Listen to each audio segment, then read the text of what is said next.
Bonjour à tous, nous poursuivons avec la troisième Mishnah du premier Pérec. La Mishnah nous enseigne Velo Asurot Milechol Bitrouma. Voici les femmes qui ont l'interdiction de consommer la terouma, aussi bien si elle est femme de Cohen ou même si elle est fille de Cohen. Généralement, une fille de Cohen, si elle est mariée avec un Israël, elle ne peut plus manger de la terouma. Si son mari décède et qu'elle n'a pas eu d'enfant avec son mari, elle retrouve son statut de jeune fille, elle mangera de la terouma. Si elle a eu un enfant avec son mari, elle ne pourra plus manger de terouma. Et si son mari est décédé, elle retrouve, aussi ou l'a divorcé, elle retrouve donc son statut de jeune fille et elle pourra manger de la terouma. Ici, la Mishnah vient nous donner des cas où une femme, qu'elle soit fille de Cohen ou mariée à un Cohen, ne pourra plus manger de la terouma. A Omeret, Tmea Anilach. Une femme qui dit « je suis impure, j'ai fauté ».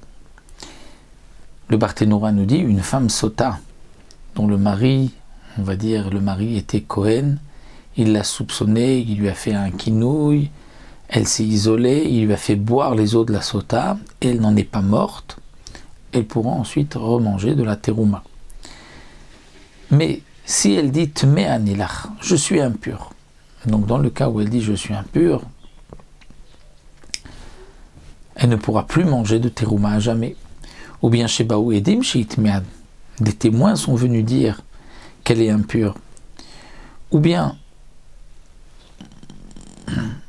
Omeret Nishota, ou bien elle dit non, je ne bois pas. Donc il peut y avoir plusieurs cas où elle ne boit pas. Si elle ne veut pas boire, ou si elle dit je suis impure. Ou s'il y a des témoins qui disent qu'elle est impure. Donc elle dit je ne bois pas. Ou bien chez Baala Inorotsela Shkota, son mari ne veut pas la faire boire, pour n'importe quelle raison, elle ne pourra plus manger de terouma. Elle sera aussi interdite à son mari, si son mari ne veut pas la faire boire. Mais il dit, je ne veux pas la faire boire, même si elle est fille de Cohen, elle ne pourra pas consommer de terouma. Dans le cas où des témoins sont venus dire qu'elle est impure, nous explique le Barthénoura, c'est même si elle a déjà bu, et que elle n'en est pas morte, puisque des témoins sont venus dire qu'elle est impure, qu'elle a fauté, elle a l'interdiction de consommer la terouma. Pourtant, elle a bu les eaux de sa Torah, elle n'en est pas morte. C'est qu'on a un principe, c'est que s'il y a des témoins, peu importe où se trouvent les témoins, dans l'autre bout du monde, eh bien les eaux de la sota n'auront pas d'effet pour cette femme. Donc lorsque des témoins sont venus même après, on tient compte de ce qu'ils ont dit et elle ne pourra plus manger de terouma.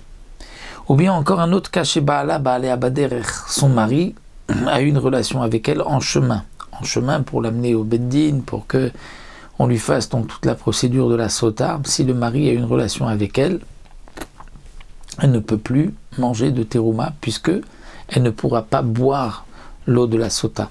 Si le mari a eu une relation avec elle après qu'elle s'était isolée avec un autre homme, étant donné qu'il y avait là une interdiction, eh bien on apprend du pasouk qu'elle ne pourra pas boire, étant donné que le mari lui aussi a fauté avec elle, alors qu'il n'avait plus le droit de retrouver sa femme. Ketzad Osela, comment on procède pour donc l'amener jusqu'au Beddin? Molicha le Beddin chez Beotomakom. Tout d'abord, il amène sa femme au Beddin de l'endroit où ils habitent, où ils se trouvent. Et le Beddin, Mosrim Loshne Talmidei Chachamim, on va lui donner 2 Talmidei Chachamim qui vont l'accompagner. Shema Yavo Alei Baderer, puisqu'il doit se rendre jusqu'à Yerushalayim, peut-être qu'en chemin, il va avoir une relation avec elle. Donc, le Beddin va donner 2 Talmidei Chachamim qui vont accompagner pour l'empêcher à l'homme de fauter, parce que s'il a une relation avec elle en chemin, elle ne pourra pas boire et elle restera donc aussi interdite à son mari à jamais. Rabbi Yehuda Omer Baala Ne'eman Alea. Rabbi Yehuda dit non, il n'est pas nécessaire de lui donner des Talmidei Chachamim. Le mari Ne'eman Alea, il est digne de confiance. Si lui dit qu'il n'a pas eu de relation, c'est la preuve en est, nous rapporte le Barthénoura. Ce que dit Rabbi Yehuda dans la Gemara, c'est que un homme on lui fait confiance lorsque sa femme est nida. Donc si déjà pour une interdiction de nida qui est carette, qui est grave, on fait confiance au mari, donc n'est-ce pas à plus forte raison pour ce issour qui est un issour de lave, puisqu'après tout c'est sa femme, juste comme c'est isolé, il y a une interdiction. Mais c'est un issour qui est plus léger par rapport à nida, donc normalement on devrait le croire. Et les chachamim disent non, au contraire, puisque le issour est plus léger que le issour nida, et donc il risque de transgresser, il va avoir un yetzer hara particulier. Et donc là, comme nous dit ici la Mishnah, on lui donnait 2 Talmidei Chachamim qui vont pouvoir l'accompagner. Pourquoi des Talmidei Chachamim? Parce que les Talmidei Chachamim vont l'avertir, vont lui dire attention, si tu as une relation avec ta femme, s'il voit qu'il veut s'isoler avec elle, vont lui dire attention, si tu as une relation, tu ne pourras plus boire. Alors c'est vrai qu'on pourrait se poser la question, pourquoi 2 Talmidei Chachamim, pourquoi pas un seul? Alors la Gemara nous explique, c'est que si